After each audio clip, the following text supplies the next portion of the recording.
Alex yanked on her brother's arm until he climbed to his feet, and the twins walked through the trees until they came to the base of the tower. It was even taller than it looked, a few 100 feet tall at least. The twins' necks began to ache after looking up at the tower for a while. A large golden plaque was displayed in the ground in front of it that said, Queen Rapunzel's Tower. It must have been so hard for her, Alex said, seeing people and places so far away and never being able to visit them. At least she never had to worry about burglars, Connor said. I've got to get up there, Alex said. Do you have a jetpack or a grappling hook that I'm unaware of? Connor asked her. No, I'll have to climb it, Alex said, surprising herself with the declaration. You have officially lost your mind, Connor said. We've almost been killed twice, and we haven't even been here a full day yet. We need to stop fooling around and find a way home, Alex. What part of that don't you understand? Look, Alex said, I'm going to climb up there for just a few minutes, and then, as soon as I climb back down, we'll read the journal and find out what all the wishing spell items are, okay? Alex, Connor began. His face was turning pink. Please, Connor, Alex said, I need to do this, or I will regret it forever. Connor shook his head with the frustration that only a sibling could cause. He wanted to lecture her about how childish she was acting, but the way she was looking at him, with her big, wanting eyes, prevented him. It was so rare that Alex ever needed something. He supposed one last stop couldn't hurt. Don't kill yourself, Connor said, but while you're up there, I'm going to start reading the journal and make a list of the wishing spell items we need to find. Alex happily nodded and put her bag on the ground. She stretched for the climb she was about to make. Connor sat on the ground and began flipping through the pages of the journal. Climbing the tower was easier said than done.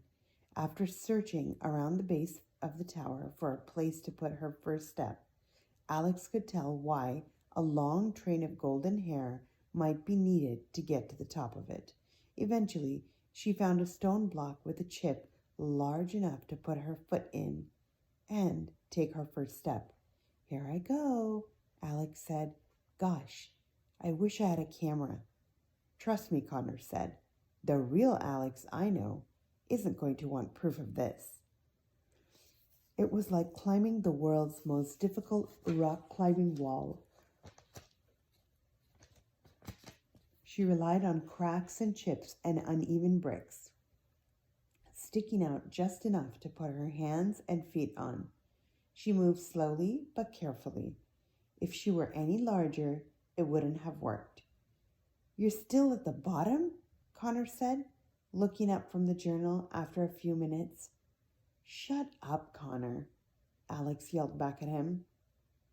I'm just saying, at the rate you're going, Mom's gonna be 80 by the time we get home, whether there's a time difference or not, he said.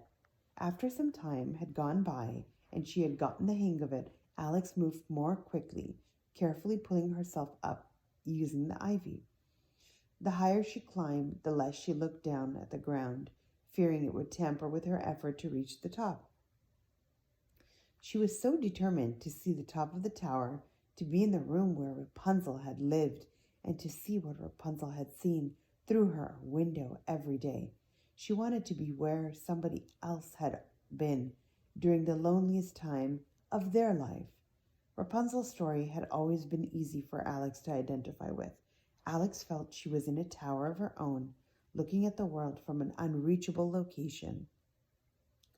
She was almost halfway up the tower by now, and she was above all the trees in the forest.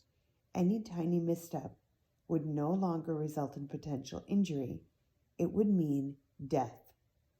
There's a reason the witch put Rapunzel up there, you know, Connor called up to her, so no one could reach her. I'm not listening to you, Alex said, and then stupidly looked down. Beads of sweat appeared on Alex's forehead. She felt like her heart had fallen out of her body.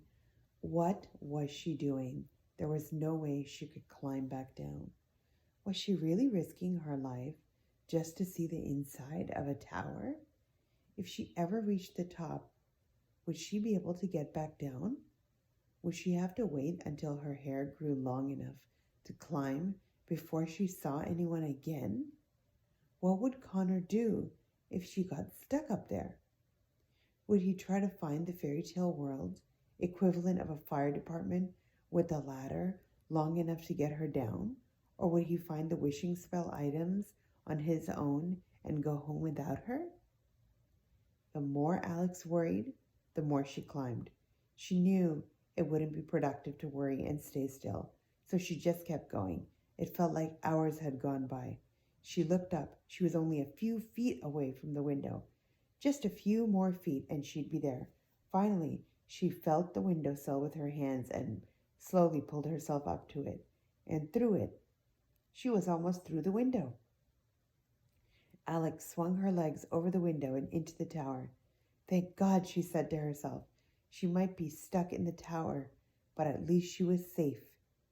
Alex looked around the tower. It wasn't at all what she had expected. It was a large circular room with no furniture or decoration of any kind. In fact, it was completely empty, for some hay and bird droppings littered around the floor. Hi, Alex, said a voice inside the tower. Alex jumped and screamed. She was completely shocked to see Connor sitting up against the tower wall just a few feet from her. It took you long enough to get up here, he said. With a laugh, he was eating an apple, and he had the journal open in his lap. How in the world did you get up here? Alex demanded. She was still out of breath from her climb.